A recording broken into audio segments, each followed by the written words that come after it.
Alléluia. Ndenge tolobaka toujours, quelle joie immense. Oh, bien-aimé dans le Seigneur. Maloba nzambe za esengo. Nzamba za succulent. Bien-aimé dans le Seigneur, le papa tininga na oswana yo.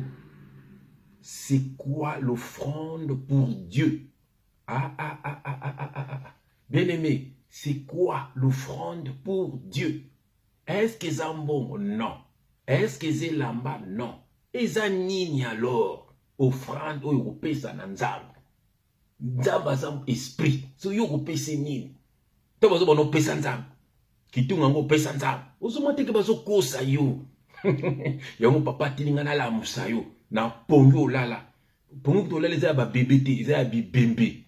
Yango faut c'est quoi? Na kombo na Jésus Christ. Bien-aimé, toujours attitude de prière. Nzambe to pamboli yo to Seigneur merci. Merci papa ndongo telemisinga encore papa na ko lamusande ko nangai. Na thème qui toko c'est quoi l'offrande pour Dieu? Oh Père éternel, ton nisanga na molimo santo nzambe ponde ko nanga za la délivrer. Papa na tiki moma qui toko na maboko no nzambe oyo simbi mutaboto la kazalité pesa maele pe sagesse papa. Que le Saint-Esprit parle pour l'édification de ton peuple. Au nom de Jésus-Christ, notre Seigneur et Sauveur, nous avons ici prié et nous disons Amen. Oh bien-aimé, quelle joie immense. Bien-aimé, c'est quoi l'offrande pour Dieu? Et l'eau que tu es le belalelo. Tant va ptie bakitunga babi pesa nzambe. Est-ce que vous pesa nzambe tous pesa motamokil? Bien-aimé, batuni yesu mbongo. Atuni bango ezane longianani balobi à César, c'était le roi à l'époque qui ça représente le monde. Abi donné à César ce qui est à César, à Dieu ce qui est à Dieu. Bien-aimé, biloka mokilo eza pona mokilo yo. Nzamba pesa biso ngo po tozana mokilo to vivre bien. Mais ya nzambe eza ya ye. Et que na kanzela moko te bazo kosa yo. Ya on toke na verset liboso. Tozana Hébreu chapitre 13 verset 15. Bien-aimé, na tangi na kombo na Jésus Christ, par lui, donc par Jésus-Christ, par lui, offrons, donc offrons, topesa, offrons sans cesse à Dieu un sacrifice de louange, c'est-à-dire le fruit des lèvres qui confessent son nom. Oh, yo ke loko nzamba zo senga yo, alobi par lui, au nom de Jésus-Christ, ça veut dire sacrifice à la croix. Et ça, le commis lettre qui est caché. Bah, mon aké, oh, il y a la société boy. Et en temps, on se semble dans l'âme, il faut cacher donc au nom de Jésus-Christ. Et ça, c'est non sacrifice à quoi ça m'a qui pour naïou. Et on va dire par lui, donc par Jésus-Christ, au nom de Jésus-Christ, te offrir l'ensemble un sacrifice de louange. Ce qui confesse son nom, voilà ce que Dieu te demande.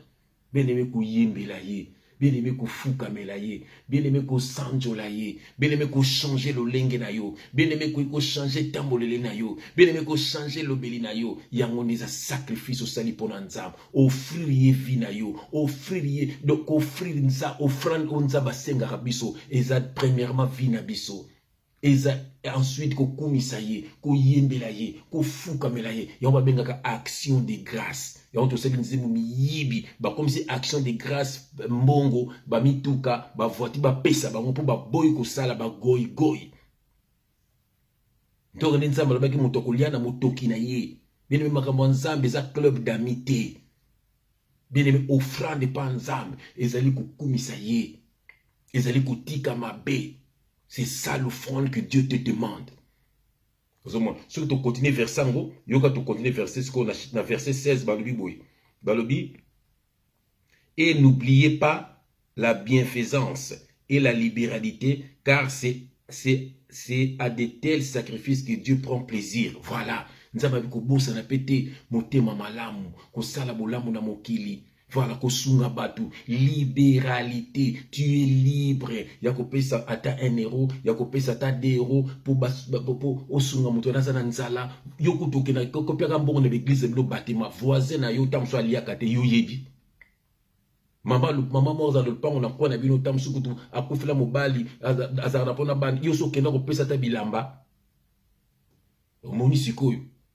Mais bokama na bâtiment ba prisonnier. Donc, l'Esprit du Seigneur est sur moi, car il m'a oint pour libérer les captifs. Captifs, ils ont kangami quelque part. Bo kangami na ba bâtiment, bo kangami maboka ba faux pasteur, ba koma ba nzambe na bino. Yoka awa, bien aimé, offrande nzambe azosenga yo eza kokumisa ye kosanjola ye. Voilà offrande ya nzambe à Dieu ce qui est à Dieu, à César ce qui est à César. Ya mokili ya mokili. Yoka deuxième verset na biso toke na Romains chapitre 12. Yoka l'autre otanga bien aimé. Romains chapitre 12 verset 1. Je lis au nom de Jésus-Christ. Je vous exhorte donc, frères, par les compassions de Dieu, à offrir vos corps comme un sacrifice vivant, saint, agréable à Dieu, ce qui sera de votre part un culte raisonnable. Benmoyoki, je vous exhorte à offrir vos corps comme un sacrifice à Dieu. Bien-aimé, tika kindumba. Tika choko, tika luyingi, tika via milangwa, tika drogue, tika makamama be, pesa nzoto ne pa ya nzambe, yango offrande. Oh bien-aimé, nzambe yemoko lokola offrande, lokola mbeka, alati nzoto moto, po ya koluka yo nanga, yango pasa kosenga na yo, avant zonge pa na ye, koma pembeka, zonga ndenga kila yo, nga bakelanga boy, bakelanga pembe te bien-aimé, tala ndenge nazalaki na lekaki na mindele na pembe, tala nga ndenge nazalaki. Boluka ba photo la ngakala. Ça c'est Satan mota déguisé kinga. Satan zo déguisé biso. A ndenge yo zo déguisé bien aimé. Zonga ndenge nzamba kelayo. Ta nzamba zo talo esa zo reconnaître yo. Mwana na ya ki mission. Bien aimé mwana nzamba nyo so mokela ya kande mission. Mission no yaki po komande ngo komi bien aimé. Ngape na sala ki lokola yo. Metala nzamba salinga grâce. Na zongi lo lengwa kelaki nga lelo soki na kufi akoyambanga malamu po na zongi nenga kelaki nga soki yo kufi nengoza na ba piercing na ba choko na makambo bele kubakisa ba tatouage bine bebiso to salaka ba tatouage na ignorance mais tant to yembi nzambe effacer nyoso na molimo santo mais yo soku bakisa oza kubakisa bien aimé soku kufi lelo est-ce que nzambe akoyamba yo? Oh, bien-aimé dans le Seigneur. Bien-aimé. Ngati le da tatouage na ngana chaka. Ti le lonza na ngo. Na kenekna ke luka ba ke ngulungu la ngo na ba opération. Nzamba yebisingai. Oh, alléluia. Alors bien en réalité dans l'homme, c'est l'esprit. Nzoto ko pola. Bien-aimé dans le Seigneur. Ngomuninga. Na sana tanta ko lakisaka ngona bimaka bo. Na ko ngo soni. Nzambe tanga tala nga mona ngo sote pa sukola nga na makila ma Yesu Kristo. Bongo yo kukuma kubakisa yo mwana nzambe tala ba tatouage kolakisa ngo. Est-ce que suku kufi lelo nzamba ko molimo na yo ba piercing ba choko ba minijip bien aimé alobie nama. Je vous exhorte donc frères par les à offrir vos corps comme un sacrifice vivant. Offrir nzoto na yo. C'est ça l'offrande que Dieu te demande. Ce n'est pas de l'argent. Nzamba albi bien alingaka to kabanana.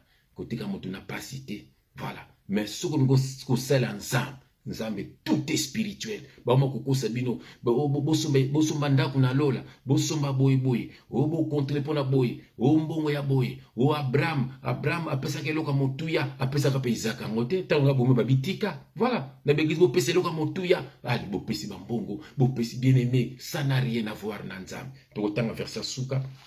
Nous avons 1 Pierre chapitre 5, 1 Pierre chapitre 2, 1 Pierre plutôt. Oh, bien-aimé. 1 Pierre chapitre 2, verset 5. Je lis au nom de Jésus-Christ, bien-aimé Yuka. Non, on va dire le verset 4. Approchez-vous de lui, donc de Jésus-Christ, la pierre vivante. C'est lui qui est la pierre vivante, rejetée par les hommes, mais choisie et précisément devant Dieu. Yuka. Et vous-même, donc, biso comme des pierres vivantes, édifiez-vous pour former une maison spirituelle, un saint sacerdoce, Yuka, afin d'offrir des sacrifices spirituels agréable à Dieu par Jésus-Christ, afin d'offrir des sacrifices spirituels. Ce n'est pas physique, bien-aimé. Bien-aimé. Bible, l'obéissance vaut mieux que les sacrifices. L'obéissance. Obéir à la parole. Bien-aimé, spirituel. Kufuka melaye kukamana mabe kupese bomo inayo mutu soka telo yo koma boye pona Yesu voilà place nzamba teraka gloire na ye Pour Satan zo tirer gloire, toi oui pembia, au fumomia, ba forme, Satan zo tirer gloire. Mais ne pas tirer gloire, so ba moni muto zongi original. Ndenge nzamba kelayo. Ah, bien-aimé, grâce au nzamba sala na ngai, asala pe na yo, asala pe na bana na yo, asala pe na mobali na yo, asala na bino nyonso. Yo pe ndeko, mobali, nzamba sala wana mwasi na yo. Okoma koka mosi no soni. Pour comment le roi mwana mke roi danseuse, ala ta roi danseuse. Mona mama mobimba, o talebi o ozana âge nini. Ba bomba même na ba âge na bango. Pour le lenge na bango et correspondra na ba âge na bango te. Oh bien aimé, c'est triste. Bien aimé, ça va visiter yo. Bien aimé, je me moque pas de toi, mais ça m'a passe parce que moi aussi j'étais dans l'ignorance. Heureusement Dieu m'a tiré de la boue. Et on a la paix a tiré yo na boue. Bien aimé, vous allez sengo mo konsuna lola. Nzamba lobi, t'as message à JF yango memi olelo. À JF t'as le message na toyamba ni pe panzam. Quelle grâce. Satan yoki soni. Que Dieu te bénisse, que Dieu te visite, que Dieu te délivre au nom de Jésus-Christ. Amen.